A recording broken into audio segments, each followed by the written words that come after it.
ફર્સ્ટનું buzzer વાગી ચૂક્યું છે અને મોટા સમાચાર પ્રાપ્ત થઈ રહ્યા છે। પહેલગામ આતંકી હુમલાને લઈ 22 એપ્રિલના રોજ આ આતંકી હુમલાને અંજામ આપવામાં આવ્યો હતો।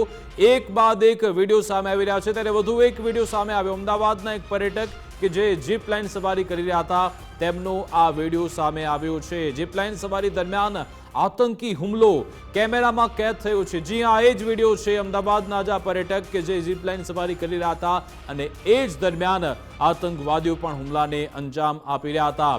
પર્યટકના વિડીયોમાં ફાયરિંગનો અવાજ પણ સંભળાઈ રહ્યો છે। પર્યટકો પડી જતા હોય એવું પણ આ વિડીયોમાં જોવા મળી રહ્યું છે। જોકે સંપૂર્ણ વિડીયો આપને બતાવી નથી રહ્યા કારણ કે એમાં અમારી પણ થોડી સીમા છે, થોડું જે ગાઈડલાઈન છે અનુસાર આપને પૂરો વિડીયો નથી બતાવી રહ્યા। પરંતુ આ જ અમદાવાદના પર્યટક કે જે 22 એપ્રિલના રોજ પહેલગામમાં હતા એ પણ અહીંયા એ સ્પોર્ટ્સ એક્ટિવિટી કરી રહ્યા હતા। એ દરમિયાન તેમના આ સેલ્ફી વિડીયોમાં ગોળીઓનો અવાજ સંભળાઈ રહ્યો છે, ફાયરિંગનો અવાજ સંભળાઈ રહ્યો છે। પર્યટકો પડી જતા હોય તેવું પણ વિડીયોમાં દ્રશ્યમાન થયું હતું। એ વિડીયો પણ આપણે થોડો એમ્બિયન્સથી જોઈ લેજો, આપણી પાસે હોય તો એનો વિડીયો આપણે સાંભળી લઈએ। બિલકુલ થોડી ટેકનિકલ ખામીના કારણે આપને પૂરો વિડીયો નથી બતાવી રહ્યા, પરંતુ આ એ બીજો એક વિડીયો સામે આવ્યો। પહેલા આપણે સૌપ્રથમ વિડીયો જોયો હતો, એક મહિલા આજીજી કરતી હતી કે મારા પતિને બચાવી લો, મારા પતિને બચાવી લો। ત્યારબાદ બીજો એક વિડીયો એવો પણ સામે આવ્યો હતો કે આતંકવાદીઓ પર્યટકોને ઘૂંટણે બેસાડે છે અને પોઈન્ટ બ્લેન્કથી માથામાં ગોળી મારે છે। અને હવે આ ત્રીજો વિડીયો સામે આવ્યો, તમે જોઈ શકો છો। અકબર, અલ્લાહુ અકબર, અલ્લાહુ અકબર। બેઠો, पैर लंबा करो।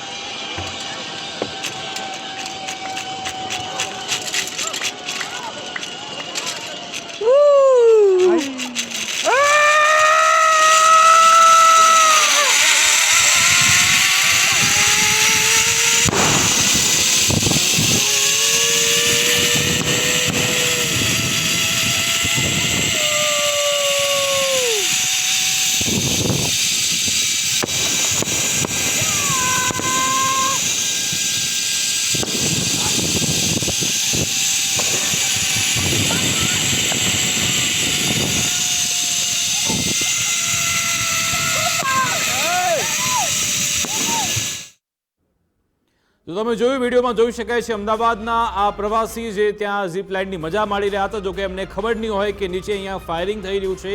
જોકે ત્યારબાદ તેમને બધી ખબર પડી ને હવે આ વિડીયો ખૂબ જ વાયરલ થઈ રહ્યો છે। આજ અંગે વધુ વાતચીત કરીશું। ન્યૂઝ રૂમથી અમારી સાથે ઉમંગ જોડાયા છે। ઉમંગ, એ મંજર આપણે ફક્ત યાદ પણ કરીએ, આપણું હૃદય દ્રવી ઉઠે છે અને હવે વધુ એક તેનો વિડીયો સામે આવ્યો કે અહીંયા લોકો કેવી ભાગદોડ કરી રહ્યા છે।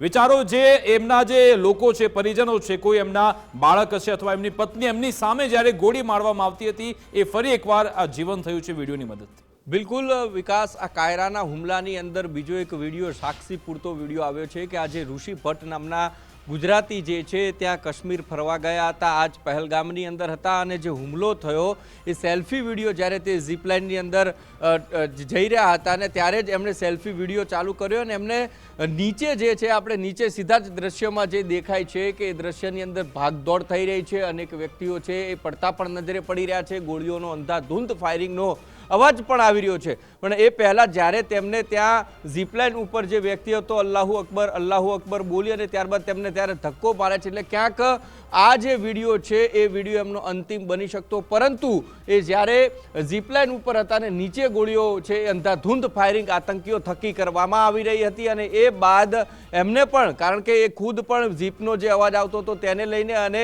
એ પોતે પણ એ જ એન્જોયમેન્ટમાં હતા, એટલે એમને એ ખ્યાલ ના આવ્યો કે નીચે આખરે આ કાયરાના હુમલો આ નાપાક પાકિસ્તાન છે તેના આતંકીઓ થકી કરવામાં આવી રહ્યો છે અને એને લઈને જ એ ફરીથી એક આ જે ઘટના બની હતી એ ઘટનાને યાદ છે એ યાદ કરાવી જાય છે અને એને લઈને જ હૃદય દ્રવી ઉઠે તેવા દ્રશ્યો પણ આ જ વિડીયોની અંદર દેખાઈ રહ્યા છે। ને આ ઋષિ ભટ્ટ કે જેઓ ત્યાંથી સહી સલામત આવી ગયા છે અને હાલ અમદાવાદમાં પણ છે, પરંતુ આ વિડીયો જોઈ અને ત્યારબાદ તેમને પણ ફફડાટ થઈ ગયો હતો કે ક્યાંક આમાં હું પણ હોત અને એ જો ઝીપલાઇનની જે વિડીયો પૂરો થાય છે ને પહેલાં જો અથવા તો થોડા વહેલા મોડા થયા તો કદાચ એ પણ ન હોત, પરંતુ સદનસીબે તેઓ રહી ગયા છે। અને સાથે મહત્વની વાત કે હાલ તેઓ અમદાવાદમાં પણ છે અને એ વિડીયો જ્યારે સામે આવ્યો ત્યારે ફરીથી એ ઘટનાની યાદ, આ કાયરાના હુમલાની યાદ છે આપણને એ યાદ કરાવી જાય છે કે જે ભારતે તૈયારી કરી છે અને ફરીથી એ એક્શન લેવાનો જે પ્લાન આવી ગયો છે ને એક્શન લેવા માટે પણ તૈયાર છે, પરંતુ આ વિડીયો જોતા ફરીથી એક દાજ એ પાકિસ્તાન ઉપર